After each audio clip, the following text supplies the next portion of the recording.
প্রিয় ছাত্রছাত্রীরা, আজ আমি তোমাদের পড়াবো ক্লাস 6-এর বাংলা গল্প শঙ্কর সেনাপতি। লিখেছেন শ্যামল গঙ্গোপাধ্যায়। এবার আমি শ্যামল গঙ্গোপাধ্যায় সম্পর্কে তোমাদের কিছু বলে শোনাবো। শ্যামল গঙ্গোপাধ্যায় 1933 খ্রিস্টাব্দে অধুনা বাংলাদেশের খুলনাতে জন্মগ্রহণ করেছিলেন। বহু বিচিত্র জীবিকার অভিজ্ঞতা সম্পন্ন এই সাংবাদিক লেখকের সব রচনাতেই সেই বিচিত্রতার স্বাদ পাওয়া যায়। বহু সাহিত্য পুরস্কারে সম্মানিত এই লেখক 1993 খ্রিস্টাব্দে তার শাহজাদা দারাসুকো উপন্যাসের জন্য সাহিত্য একাডেমি পুরস্কার লাভ করেন। তার অন্যান্য বইয়ের মধ্যে রয়েছে বেঁচে থাকার স্বাদ, ভাস্কো দা গামার ভাইপো, মনে কি পড়ে, কুবেরের বিষয় আশয়, ঈশ্বরীতলার রূপকথা, ক্লাস 7-এর মিস্টার ব্রেক। বর্তমান রচনাংশটি তার শঙ্কর সেনাপতি গ্রন্থ থেকে নেওয়া হয়েছে। তাহলে শ্যামল গঙ্গোপাধ্যায়ের লেখা দুটি বইয়ের নাম কি? শ্যামল গঙ্গোপাধ্যায়ের লেখা দুটি বইয়ের নাম বেঁচে থাকার স্বাদ ও শাহজাদা দারাসুকো। তিনি কোন বইয়ের জন্য সাহিত্য একাডেমি পুরস্কার পেয়েছিলেন? তিনি শ্যামল গঙ্গোপাধ্যায় শাহজাদা দারাসুকো উপন্যাসের জন্য সাহিত্য একাডেমি পুরস্কার পেয়েছিলেন। এবার তোমাদের আমি গল্পটা পড়ে শোনাচ্ছি, শোনো। এখানে বাতাসের ভিতর সবসময় ভিজে জলের ঝাপটা থাকে। মনে হবে কি যেন ভালো করে বেটে জলে মিহিদানা মিশিয়ে দিয়েছে। কারণ আর কিছুই নয়, 5-7 মাইলের ভিতরে বঙ্গোপসাগর। পাকলা বাতাসে তার ঢেউয়ের গুঁড়ো সবসময় উড়ে আসছে। আকন্দবাড়ি স্কুলের ক্লাস 5-এ বিভীষণ দাস এমু পাখির কথা বলেছিলেন। প্রকৃতি বিজ্ঞানের ক্লাস। বইতে পাখির ছবি। কাছাকাছি ভেটুরিয়া, সাইবাড়ি, ঘোলপুকুর আর আকন্দবাড়ির জন্য জনা 30 ছেলে মেয়ে পড়তে আসে। তাহলে আকন্দবাড়ি স্কুলের ছাত্রছাত্রীরা কোন কোন জায়গা থেকে পড়তে আসে? আকন্দবাড়ি স্কুলের ছাত্রছাত্রীরা ভেটুরিয়া, সাইবাড়ি, ঘোলপুকুর, আকন্দবাড়ি প্রভৃতি জায়গা থেকে পড়তে আসে। এবার দেখো, স্কুল বাড়ির ছাদে টালি, মাটির দেয়াল, মাটির মেঝে, কাঠের বেঞ্চ, জানলায় কোনো শিক নেই। সেই জানলা দিয়ে মেঘ দেখা যায় আকাশের, দেখা যায় পাখি উড়ছে। সেদিকে তাকিয়ে একটি ছেলে আনমনা হয়ে পড়েছিল। নারকেল গাছের মাথার উপর দিয়ে কত উঁচুতে ডানা মেলে শঙ্খ চিল ভাসছে। একদিন রাতে স্বপ্নের ভিতর সেও অমন ভেসে পড়ে। ঘোলপুকুরে গাব গাছের উঁচু ডাল থেকে ঝাঁপ দিচ্ছে বড় দিঘিতে। সিধে জলে না পড়ে সে পাখির মতো ভাসছে, ডানার বদলে 2 হাতে বাতাস কেটে। বাতাস যেন জল, পিছনে 2 পা ঠেলে দিয়ে আরও এগিয়ে যাচ্ছে, উঁচুতে আরও উঁচুতে, অনেকটা ওই শঙ্খচিলদের মতোই। এবার বলো তো, স্কুলের জানলা দিয়ে কি কি দেখা যায়? স্কুলের খোলা জানলা দিয়ে আকাশের মেঘ, নারকেল গাছের মাথার উপর দিয়ে অনেক উঁচুতে ডানা মেলে ভাসতে থাকা শঙ্খ চিল সহ অন্যান্য উড়ন্ত পাখি দেখা যায়। এই শঙ্কর, শঙ্কর, চমকে উঠল ছেলেটি। এতক্ষণ যেন সে ক্লাসের বাইরে শঙ্খ চিলদের সঙ্গে আকাশে উঠছিল। থতমত খেয়ে উঠে দাঁড়ালো। হ্যাঁ মাস্টারমশাই। বিভীষণ দাস প্রায় ভেঙচে বলে উঠলেন, হ্যাঁ মাস্টার মশাই। খুব মন পড়াশোনায়। চোখ কোন দিকে ছিল এতক্ষণ? কি দেখছিলে? শঙ্কর একদম চুপ। স্কুলের সামনে ধান খেতে রোয়া ধান সবে মাথা চারা দিয়ে উঠেছে, ঘন সবুজ আর লাইন দিয়ে রোয়া। তার উপর এইমাত্র একখানা মেঘের ছায়া পড়ল, ছায়া সরে যাচ্ছে আর সেখানে রোদ এসে ঢুকছে। বিভীষণ দাস চটে গিয়ে বললেন, কি দেখছিলে বাইরে? শঙ্কর ঘাবড়ে গেল। শঙ্খচিল মাস্টারমশাই আকাশে। ও, শঙ্খচিল? আমি কি পড়াচ্ছি বলো তো? এমু কথাটা একবার তার কানে ঢুকেছিল। শঙ্কর তাই বুক ঠুকে বলছিল, এমু পাখি মাস্টারমশাই। এমু পাখি দেখেছ কখনো? হ্যাঁ মাস্টাই।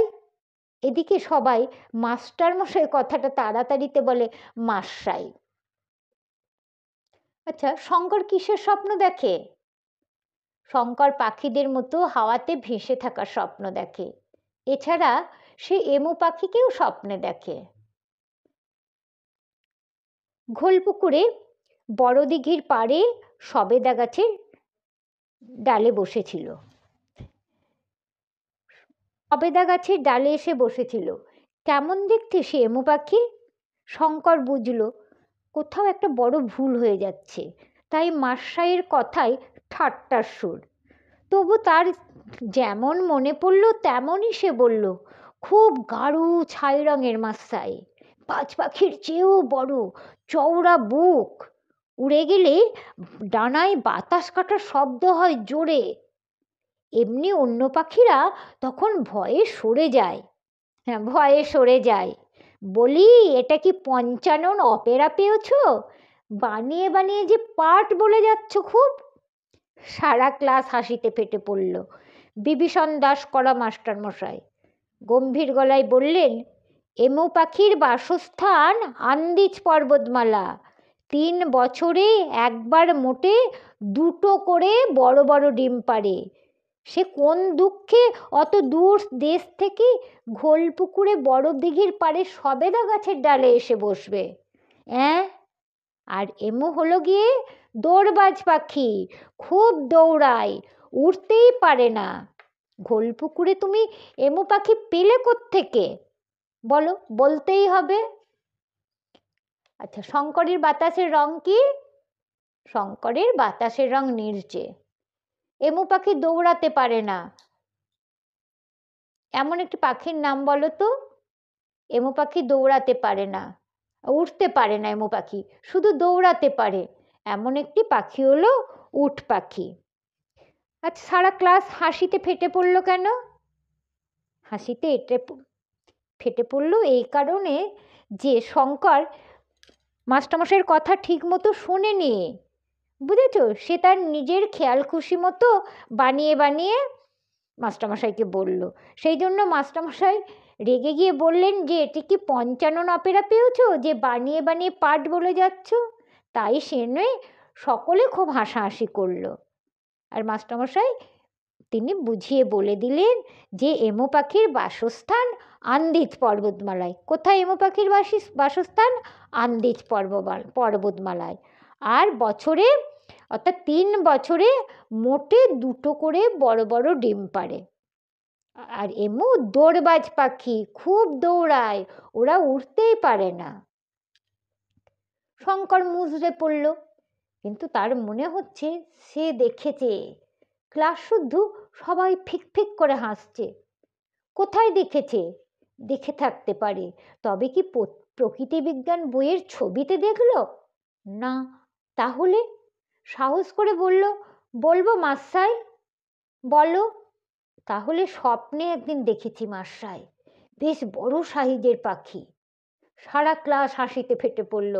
হাসি থামাতে বিভীষণ দাস বললেন, স্বপ্নে দেখেছ? হ্যাঁ মশাই, নইলে আর কোথায় দেখব? আপনি তো বললেন এমু পাখি থাকে আন্দিজ পাহাড়ে। সে পাহাড় কোথায় আমি জানি না, স্বপ্নে আরও অনেক রকমের পাখি আসে মশাই। চুপ বলে ধমকে উঠলেন বিভীষণ দাস। তোমার বাবার নাম কি? আগে অভিমন্যু সেনাপতি। তাকে আসতে বলবে কাল, আমি কথা বলবো। বাবা তো আসতে পারবে না মাস্টাই। কেন? বাবার খুব অসুখ। এমন সময় সেকেন্ড বেঞ্চ থেকে সমীরকান্ত দীক্ষিত উঠে দাঁড়িয়ে হাসি চাপতে চাপতে বলল, ওর পেট গরম মাস্টাই, তাই রোজ স্বপ্ন দেখে। বইয়ের পাতা উল্টাতে উল্টাতে বিভীষণ দাস জানতে চাইলেন, পেট গরম কেন? তাহলে মাস্টারমশাই কি জিজ্ঞেস করলেন মাস্টারমশাই? শঙ্কর সেনাপতিকে জিজ্ঞেস করলেন যে তোমার বাবার নাম কি? শঙ্কর সেনাপতি বললেন বাবার নাম অভিমন্যু সেনাপতি। কেন তিনি বললেন? কারণ বাবাকে স্কুলে আসতে বললেন, বাবার সঙ্গে মাস্টারমশাই দেখা করবেন। ছেলেপিলে পড়াশোনা করছে না, ঠিকমতো পড়া বলতে পারছে না, ঠিকমতো শুনছে না, সেই জন্য বাবাকে আসতে বললেন। আচ্ছা, সেকেন্ড বেঞ্চ থেকে সমীরকান্ত দীক্ষিত উঠে দাঁড়িয়ে কি বলেছিল? সমীরকান্ত দীক্ষিত উঠে দাঁড়িয়ে বলেছিল যে ওর খুব পেট গরম মাস্টাই, তাই রোজ স্বপ্ন দেখে। মাস্টারমশাই বললেন, তা পেট গরম কেন? গাছে গাছেই সারাদিন থাকে, গাব জাম নোনা ডাব খেয়ে খেয়ে বেড়ায়, পেট গরম হবে না তো কি? শঙ্কর সেনাপতি আর বিশেষ কিছু বলতে পারল না। কি কুক্ষণেই যে সে ওদের স্বপ্নের কথা বলেছিল। স্বপ্ন তো সে সত্যিই দেখে, রোজই প্রায় দেখে। সেসব স্বপ্নে সে ওড়ে পাখি হয়ে, আবার ধপ করে স্বপ্নের ভেতর সে খাট থেকেও পড়ে যায়, পড়ে গিয়ে ঘুম ভাঙলে টের পায় না সে পড়েনি, বাঁ পায়ের শিরায় টান ধরেছে। স্বপ্নেই সে এমো পাখি দেখে থাকবে, গাঢ় ছাই রঙের বিরাট এক পাখি। তাহলে স্বপ্নে সে এমো পাখিকে কি রঙের দেখেছিল? গাঢ় ছাই রঙের। ঘোল পুকুরে দিঘির পাড়ে সবেদা গাছের ডালে এসে বসেছিল, অনেকটা বাজ পাখির মতো, তবে তার চেয়েও বড়। দূর থেকে কাকের দল চেঁচাচ্ছিল। পাখিটা উড়ে যেতে ডানায় বাতাস কাটার শব্দ হয়েছিল। অথচ বিভীষণ মশাই বলছেন নাকি এমো পাখি উড়তেই পারে না, দৌড়ায়, দৌড়বাজ পাখি তো। জেগে থাকতে দেখা আর স্বপ্নে দেখা জিনিস আজকাল শঙ্করের গুলিয়ে যাচ্ছে।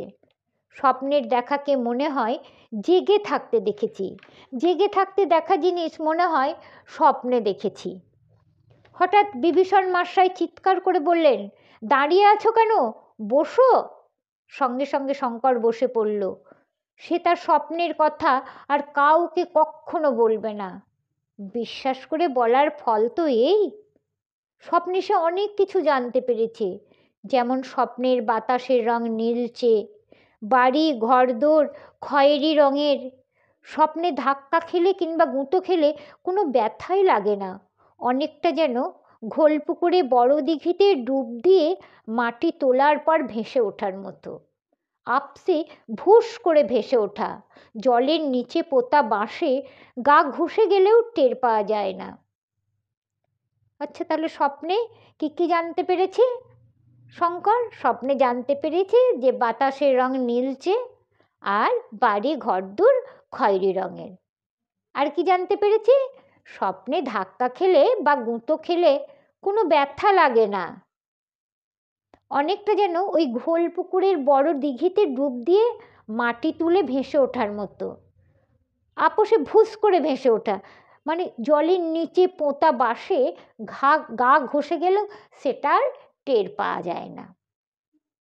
বিভীষণ মাস্টারমশাই বলছিলেন, পাখি দেখার জন্য যখন মাঠে বা বাগানে ঘুরবে তখন খুব সাবধানে পা টিপে টিপে চলবে, যেন পায়ের শব্দ না হয়। জামা কাপড়ের রং শুকনো পাতার রং বা জলপাই রঙের হলে ভালো, এই রং গাছের পাতার সঙ্গে মিশে থাকে। বেগুনি রঙের জামা পরলেও ভালো, পাখিরা বেগুনি রং দেখতে পায় না। তাহলে পাখিরা কোন রং দেখতে পায় না? বেগুনি রং দেখতে পায় না। মাস্টারমশাই কি বলেছিলেন? মাস্টারমশাই বলেছিলেন পাখি দেখার জন্য মাঠে বা বাগানে যখন ঘুরবে তখন খুব সাবধানে পা টিপে টিপে চলবে, এমন সাবধানে চলবে যেন পায়ের শব্দ না হয়। আর জামা কাপড়ের রং কেমন থাকবে? শুকনো পাতার রং কিংবা জলপাই রঙের হলে ভালো হয়। তন্ময় হয়ে শুনছিল শঙ্কর, মানে এক মন দিয়ে।